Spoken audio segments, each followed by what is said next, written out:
Good morning. We're here because this is our 13th Coffee and Conversations. We're here at the Palmer Park Community Building. When we come to these coffee hours, it gives the residents an opportunity to voice their concerns and to share any issues that they're experiencing. We had Russ Ballant here, who's a former library commissioner. We had State Senator Mallory McMorrow here. It was important for me to invite Mr. Russ Ballant. He served on the Detroit Public Library Commission for over 12 years. As the council member said, I've been on the Library Commission 12 years. My term ended in December 31st. So what I'm reporting to you comes from that background. The library was created, in the 1800s by state law, not by community action or a decision of locals, but they took what was a library in the Detroit Public Schools and converted it into a separate municipal corporation.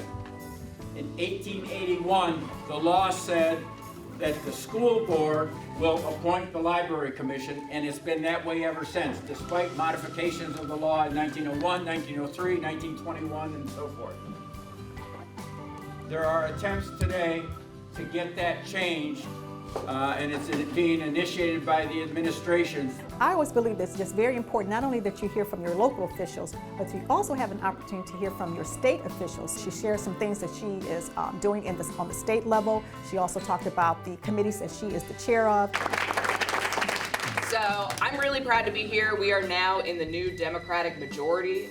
It is really, really exciting and also terrifying, especially in the state Senate. We haven't been in charge in 40 years, so we have to learn how to run committees. We have to learn how to hold gavels. We have to learn about the processes.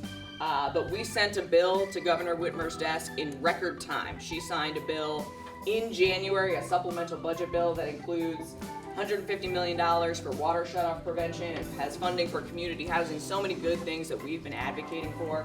And it's the fastest a bill has gotten to the governor's desk since 1947. So we got up and running quickly. And we're proving that Democrats can be in charge. We can effectively promote change. I am on a number of committees, I think notably for the interests of the council member. I am now the chair of the Senate Economic and Community Development Committee. And that's something that I worked.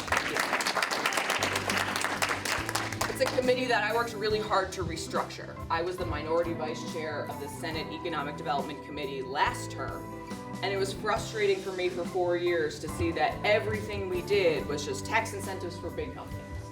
And it didn't factor in that we can't talk about creating new jobs without recognizing that jobs are people. And people need housing, and people need healthy communities. And right now, if you look at the federal jobs report numbers that came out, there are 2 jobs for every unemployed person in this country. So it is not an issue right now of creating new jobs. Yes, we have to create good jobs, but we need places for people to live. We need quality schools. We need quality education. We need to make sure that no kids are going hungry. So that's going to be the focus of my committee and the work that we do over the next 4 years. Would love to work together. I'm also on the Appropriations Committee, so for the past 4 years, I would just ask people, please, please, please consider my communities in the budget making process, but now I lead the budget making process, so that's great. I'm asking you to support my cashless ban ordinance. I'm not trying to tell, it has to come from the state too. I'm not telling businesses what to do. I'm just recommending that you give us options, cash or credit. Oh, yes. Yes. Don't say you only want credit. Some people don't have credit cards. 40% of the people in Detroit are unbanked or underbanked. Yeah, exactly. Unbanked or underbanked. I want those people to have an opportunity to go into a grocery store and pay cash or credit or debit. Don't tell us that you're only going to take credit. That becomes a dictatorship. I know we're going to probably get there eventually, but in the meantime. Having a cashless ban ordinance is very, very important.